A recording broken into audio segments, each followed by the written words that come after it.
سيدنا مولانا محمد وعلى آل سيدنا مولانا محمد।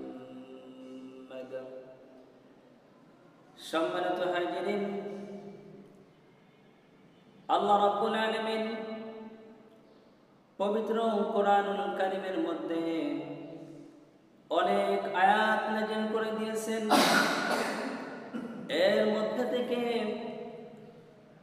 একটি আয়াতে আল্লাহ রাব্বুল আলামিন কাদের তওবা গ্রহণ করবেন সে সম্পর্কে আল্লাহ রাব্বুল আলামিন পবিত্র কোরআনুল কারীমের মধ্যে ঘোষণা করে দিয়েছেন। এই সম্পর্কে আল্লাহ রাব্বুল আলামিন পবিত্র কোরআনুল কারীমের মধ্যে বলেন, ইন্নামাত তাওবাতু আলাল্লাহি লিল্লাযীনা ইয়া'মালুনাস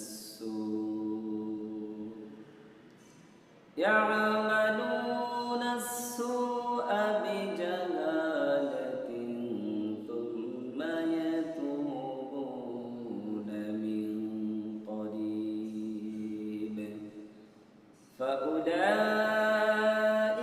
ইয়াতুবুল্লাহু আলাইহিম আল্লাহু আলীমুন হাকীম।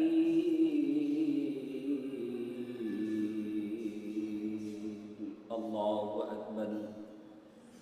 আল্লাহ রাব্বুল আলামিন বলেন, ইন্নামাত তাওবাতু আলাল্লাহি লিল্লাযীনা ইয়া'মালুনাস সু, নিশ্চয় যারা হঠাৎ করে ভুলবশত করে যারা পাপ কাজে লিপ্ত হয়, আমি অবশ্যই তাদের তওবাগুলো গ্রহণ করে থাকি।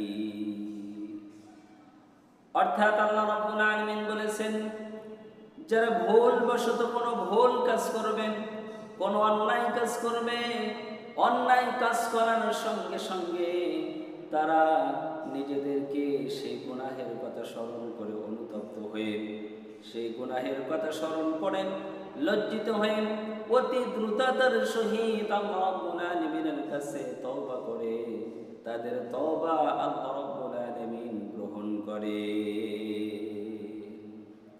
এই সম্পর্কে আল্লাহ রাব্বুল আলামিন বলতেছেন, যখন তারা ভুলবশত গুনাহের কাজ করে, কাজ করার সঙ্গে সঙ্গে তারা বলে বিজাহালাতিন থুম্মা ইয়াতুবুনা মিন করিব, তারা ভুলবশত গুনাহের কাজ করার সঙ্গে সঙ্গে তাৎক্ষণিকভাবে সেই গুনাহের কথা স্মরণ করে আমার কাছে তওবা করে।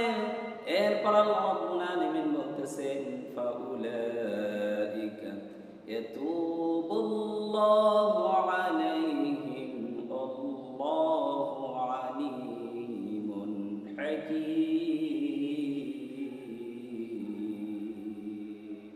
আল্লাহু আকবার।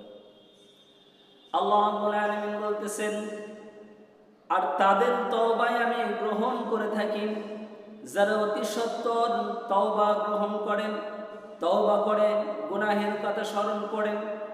এরপর আল্লাহ রাব্বুল আলামিন এই আয়াতের পরে আল্লাহ রাব্বুল আলামিনের ক্ষমতা, আল্লাহ রাব্বুল আলামিন যে সুবিজ্ঞ, সকল কিছু এই আয়াতের মাধ্যমে বুঝিয়ে দিয়েছেন। আল্লাহ রাব্বুল আলামিন বলেন, ফাউলাইকা ইয়াতুবুল্লাহু আলাইহিম ওয়া কানা আল্লাহু আলীমান হাকীমা, অর্থাৎ নিশ্চয় আল্লাহ রাব্বুল আলামিন সর্বজ্ঞ এবং অভিজ্ঞ।